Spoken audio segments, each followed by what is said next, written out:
नमस्कार। आज हम बात करेंगे दुनिया के ऐसे लैंडलॉर्ड्स की जो अपनी गवर्नमेंट के सामने नहीं झुके और किसी भी कीमत पर अपना घर बेचने पर राज़ी नहीं हुए।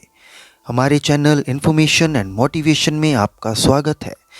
अपनी सारी ज़िंदगी की कमाई से बनाया हुआ घर एक ही झटके में कोई कैसे बेच सकता है, वो भी उस टाइम जब गवर्नमेंट या कोई बिल्डर आपसे वो घर ज़बरदस्ती खरीदना चाहता हो।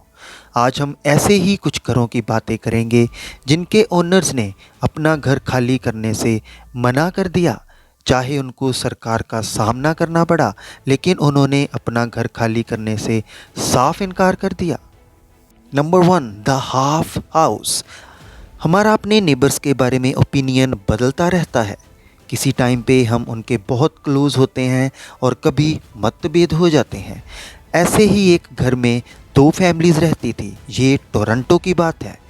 उनमें कुछ डिस्प्यूट हो गया तो एक फैमिली ने अपना हिस्सा एक बिल्डर को बेच दिया, पर दूसरे ओनर्स ने घर बेचने को मना कर दिया। तो आधे घर को तोड़ दिया गया और बाकी के आधे घर को प्रिजर्व रखा गया, जो कि आज भी उसी तरह है। ये हाफ हाउस 1957 में बना।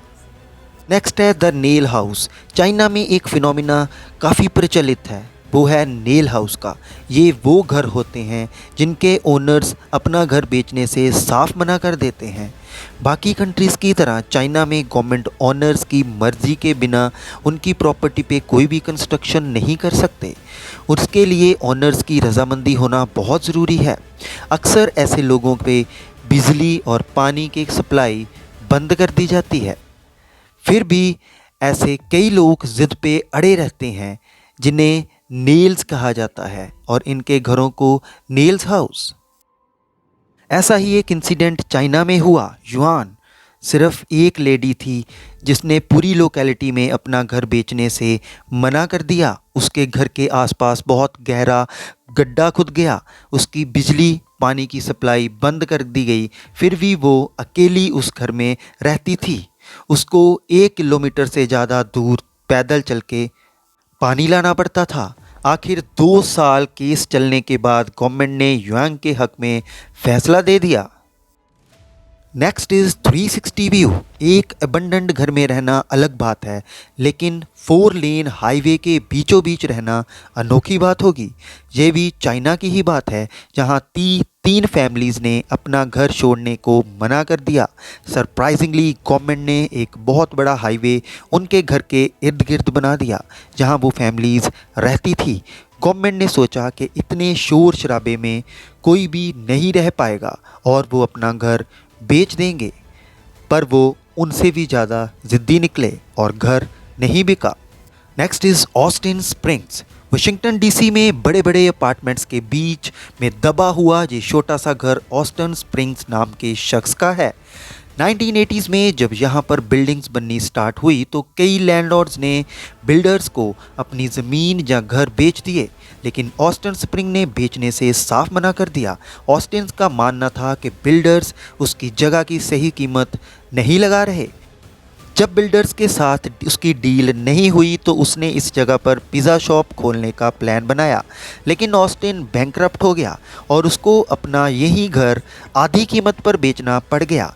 ऑस्टिन ने ये घर बिल्डर को $7,50,000 में बेचा, जबकि वो $15 लाख मांग रहा था।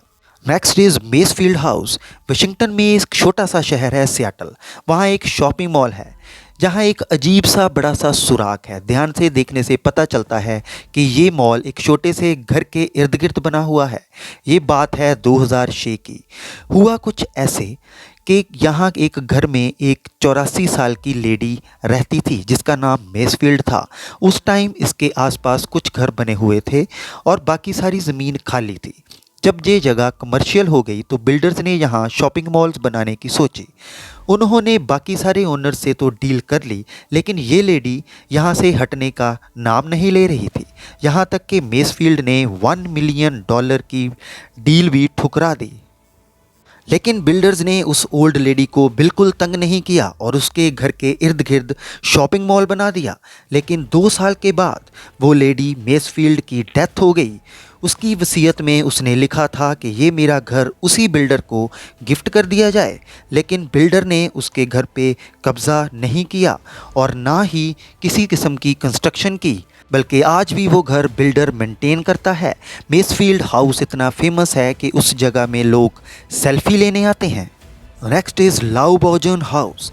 एक बिल्डिंग का टूटा हुआ हिस्सा एक बिल्कुल नए रोड में खड़ा देखा जा सकता है जो गाड़ियों का रास्ता रोकता है। इस बिल्डिंग में कई फ्लैट थे, जिनमें से एक फ्लैट में एक बूढ़ा कपल रहता था। जब गवर्नमेंट को यहाँ पे एक रोड बनाना था तो बाकी सारे लोग पैसे या बदले में कोई और जगह लेकर वहाँ से मूव हो गए, लेकिन लाउबॉजन और उसकी वाइफ सरकार द्वारा दिए जाने वाले फ्लैट्स में मूव नहीं हुए और उन्होंने अपने फ्लैट छोड़ने से मना कर दिया और टूटे हुए अपार्टमेंट में ही रहने का फ़ैसला किया।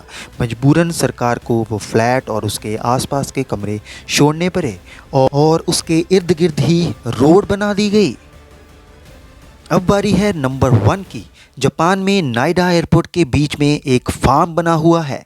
जब जापानीज़ गवर्नमेंट ने इस जगह पर एयरपोर्ट बनाना था तो वहाँ मौजूद फार्मर्स ने अपनी ज़मीन सरकार को देने से साफ इनकार कर दिया।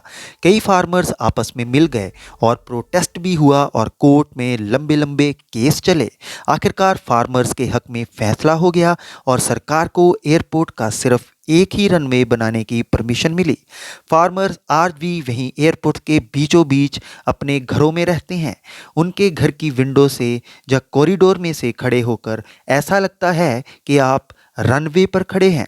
ये थे कुछ ऐसे हाउस जिनके ओनर्स को जिद्दी कहें या बोल्ड, उनके घर के लिए उनका प्यार माने या पागलपन, लेकिन वो हर एक उस अड़चन से अड़ गए जो उनसे उनके घर को दूर कर रहे थे। और उनके इस फैसले में उनकी सरकारों ने उनका साथ दिया।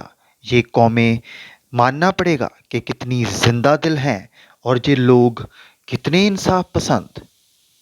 उम्मीद करते हैं कि आपको ये वीडियो बहुत पसंद आई होगी और ऐसी ही इंफॉर्मेटिव एंड एंटरटेनिंग वीडियोस को देखने के लिए please subscribe my channel, press the bell button so that you may be notified for the upcoming videos. Please subscribe the channel right now. Thank you. Please subscribe the channel for more interesting videos. Let's start.